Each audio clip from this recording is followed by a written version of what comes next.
ಬೆಂಗಳೂರಿನಲ್ಲಿ ಯುವಕನೊಬ್ಬನ ಭೀಕರ ಕೊಲೆಯಾಗಿದೆ. ಪೀಣ್ಯದ ಪಂಚಮುಖಿ ಲೇಔಟ್ನಲ್ಲಿ ನಡೆದಿರತಕ್ಕಂಥ ಭೀಕರ ಕೊಲೆ.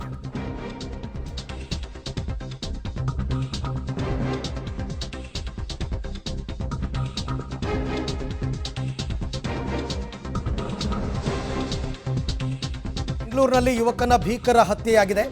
ಪೀಣ್ಯದ ಪಂಚಮುಖಿ ಲೇಔಟ್ನಲ್ಲಿ, ಅಂದರೆ ಅಲ್ಲೇ ಕೊಲೆಯಾಗಿರಬಹುದು ಅಥವಾ ಬೇರೆ ಕಡೆ ಕೊಲೆ ಮಾಡಿ ಶವವನ್ನು ಅಲ್ಲಿ ತಂದು ನಿರ್ಜನ ಪ್ರದೇಶದಲ್ಲಿ ಎಸೆದಿರುವ ಶಂಕೆ ಕೂಡ ವ್ಯಕ್ತವಾಗ್ತಾ ಇದೆ. ಈಗಾಗಲೇ ಸ್ಥಳಕ್ಕೆ ಪೀಣ್ಯ ಪೊಲೀಸರು ಭೇಟಿ ನೀಡಿ ಪರಿಶೀಲನೆ ಮಾಡಿದ್ದಾರೆ. ಯುವಕನ ಮುಖ ಮತ್ತು ದೇಹದ ಮೇಲೆ ಹಲ್ಲೆ ಮಾಡಿರುವ ಗುರುತು ಪತ್ತೆಯಾಗಿದೆ. ಕೊಲೆ ಅಂತಂದಮೇಲೆ ಹಲ್ಲೆ ಆಗಿರುತ್ತೆ, ಬಟ್ ಯಾರೋ ಈ ರೀತಿ ಕೊಲೆ ಮಾಡಿ ತಂದು ಅಲ್ಲಿ ಬಿಸಾಕಿರಬಹುದು ಅಂತಕ್ಕಂಥ ಶಂಕೆ ಇದೆ. ಈಗಾಗಲೇ ಬಾಡಿ ಐಡೆಂಟಿಫಿಕೇಷನ್ ಕೂಡ ಆಗಿಲ್ಲ. ಇನ್ನುವೇ ಬಾಡಿ ಐಡೆಂಟಿಫಿಕೇಷನ್ ಆಗಬೇಕು. ಆ ಕೆಲಸವನ್ನು ಪೊಲೀಸರು ಮಾಡ್ತಾ ಇದ್ದಾರೆ. ಅದಾದ ನಂತರ ಯಾರದು, ಏನು, ಎತ್ತ ಅಂತಂದ್ಬಿಟ್ಟೆಲ್ಲ ಪತ್ತೆ ಹಚ್ಚಬೇಕಾಗುತ್ತೆ. ಪೀಣ್ಯ ಪೊಲೀಸ್ ಸ್ಟೇಷನ್ನಲ್ಲಿ ಒಂದು ದೂರು ಕೂಡ ದಾಖಲಾಗುತ್ತೆ. ಒಟ್ಟಾರೆ ಬೆಂಗಳೂರು ಕ್ರೈಮ್ ಸಿಟಿ ಆಗ್ತಾ ಇದೆ ಅನ್ನೋದಕ್ಕೆ ಪ್ರತಿನಿತ್ಯ ನಿಮಗೆ ಎಕ್ಸಾಂಪಲ್ ಸಿಗ್ತಾ ಇದೆ. ಸ್ವಲ್ಪ ಕೂಡ ಪೊಲೀಸರ ಭಯ ಇಲ್ಲ ಜನರಿಗೆ. ಈ ಕೊಲೆ, ಸುಲಿಗೆ, ದರೋಡೆ, ಹಫ್ತಾ ವಸೂಲಿ, ರೋಡಲ್ಲಿ ಲಾಂಗು ಮಚ್ಚು ಹಿಡ್ಕೊಂಡು ಹವಾ ಮೈಂಟೈನ್ ಮಾಡೋದು, ಇವೆಲ್ಲವೂ ಇತ್ತೀಚಿನ ದಿನಗಳಲ್ಲಿ ತುಂಬ ಜಾಸ್ತಿ ಆಗ್ತಾ ಇದೆ. ಕ್ರೈಮ್ ರೇಟ್ ಕೂಡ ಬೆಂಗಳೂರಿನಲ್ಲಿ ಜಾಸ್ತಿ ಆಗಿದೆ. ಅದರ ಮುಂದುವರಿದ ಭಾಗವಾಗಿ ಈಗ ಪೀಣ್ಯದಲ್ಲಿ ಯುವಕನೊಬ್ಬನ ಕೊಲೆಯಾಗಿದೆ. ಅದೇನು ಅಲ್ಲೇ ಕೊಲೆ ಮಾಡಿದ್ರೋ ಬೇರೆ ಕಡೆ ಮಾಡಿ ತಂದು ಹಾಕಿದ್ರೋ ಗೊತ್ತಿಲ್ಲ. ಒಂದು ಶವ ಸಿಕ್ಕಿದೆ.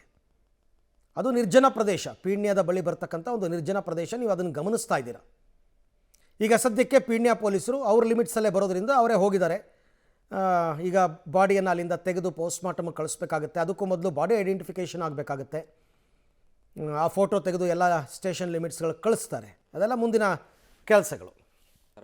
ನಮ್ಮ ಉತ್ತರ ವಿಭಾಗದಲ್ಲಿ ಇರುವಂಥ ಪೀಣ್ಯ ಪೊಲೀಸ್ ಸ್ಟೇಷನ್ ಲಿಮಿಟ್ಸ್ನಲ್ಲಿ ಆಂಧ್ರಹಳ್ಳಿ ಮೇನ್ ರೋಡ್ಗೆ ಇರುವಂಥ ಕರಿಹೋಬನಹಳ್ಳಿ ಏರಿಯಾದಲ್ಲಿ ಒಂದು ಯಾವುದು ನಿರ್ಜೀವನ ಇರುವಂಥ ಪ್ಲೇಸಸ್ನಲ್ಲಿ ಈ ಬುಸೆಸ್ನಲ್ಲಿ ಒಂದು ಮಾರ್ನಿಂಗ್ ಅರೌಂಡ್ 7:30ಗೆ ಬಾಡಿ ಇದೆ ಅಂತ ಹೇಳಿ 112ಗೆ ಫೋನ್ ಕಾಲ್ ಬರುತ್ತೆ. ಅದರಿಂದ ಅದಾದಮೇಲೆ ನಮ್ಮ 112 ಹೊಯ್ಸಳ ಸ್ಟಾಫ್ ಇಲ್ಲಿ ಬಂದು ಕನ್ಫರ್ಮೇಷನ್ ಮಾಡಿದ್ಮೇಲೆ ಇನ್ಸ್ಪೆಕ್ಟರ್ ಮತ್ತು ACP ಅವರು ಇಮಿಡಿಯೇಟ್ಲಿ ಬಂದು ಸ್ಪಾಟ್ಗೆ ವಿಸಿಟ್ ಮಾಡ್ತಾರೆ. ಆ್ಯಂಡ್ ನಮ್ಮ ಸೋಕೋ ಟೀಮ್ ಅವ್ರನ್ನ ಫರ್ದರ್ ವಿಸಿಟ್ ಮಾಡ್ತೀವಿ. ಅದರಲ್ಲಿ ಈಗ ನಮಗೆ ಗೊತ್ತಾಗಿರೋದು ವಿಚಾರ, ಅವರು ಯಾರು ಏನಂತ ಏನೂ ಗೊತ್ತಾಗಿಲ್ಲ. ಏಜ್ ಅರೌಂಡ್ 25 to 30 ಇರ್ಬೋದು ಅಂತ, ಮೋಸ್ಟ್ಲಿ ಲೇಬರರ್ ಆಗಿರ್ಬೋದು ಅಂತ ಒಂದು ಗೆಸ್ ಇದೆ. ಆ್ಯಂಡ್ ಇದೇ ಏರಿಯಾದಲ್ಲಿ ಪಕ್ಕ ಏರಿಯಾದಲ್ಲಿ ಏನಾದರೂ ಲೇಬರ್ ಕೆಲಸ ಅಂದರೆ ಗಾರೆ ಕೆಲಸ ಮಾಡ್ತಾ ಅಂಥವ್ರು ಅಂತ ಒಂದು ಗೆಸ್ ಇದೆ. ಅದೇ ರೀತಿಯಲ್ಲಿ ಅವರು ಬಿಹಾರ್ ಏರಿಯಾಕ್ಕೆ ಚೆಂದಿದವರು, ಒಂದು ಪೂರ್ಣಿಯಾ ಅಂತ ಡಿಸ್ಟಿಕ್ಗೆ ಸಂಬಂಧಪಟ್ಟವರು ಆಗಿರ್ಬೋದು ಅಂತ ಒಂದು ಪ್ರಾಥಮಿಕ ಮಾಹಿತಿ.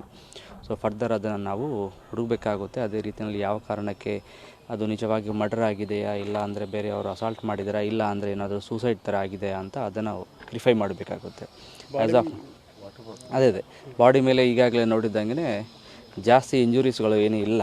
ಕೆಲವು ಇಂಜುರೀಸ್ಗಳಿದ್ದಾವೆ. ಕನ್ಟ್ಯೂಷನ್ಸ್ ಅಂದರೆ ಈಗ ಏನಾದರೂ ಬೇರೆ ರೀತಿಯಲ್ಲಿ ಹೊಡೆದಿದ್ರೆ ಆಗೋದು, ಅಂದರೆ ಬ್ಲಡ್ ಆಗುವಂಥದ್ದು, ಬ್ಲಡ್ ಇಂಜುರಿ ಆಗುವಂಥದ್ದು ಇಂಜುರೀಸ್ ಜಾಸ್ತಿ ಏನಿದೆ. ಈ ಬಗ್ಗೆ ಮತ್ತಷ್ಟು ಮಾಹಿತಿ ನನ್ನ ಕೊಲೀಗ್ ಉಮೇಶ್ ಅವರಿಂದ ಪಡ್ಕೊಳ್ಳೋಣ. ಉಮೇಶ್, ಈಗ ಮೃತಪಟ್ಟ ಯುವಕನ ಬಾಡಿ ಐಡೆಂಟಿಫಿಕೇಷನ್ ಆಗಿದೆಯಾ?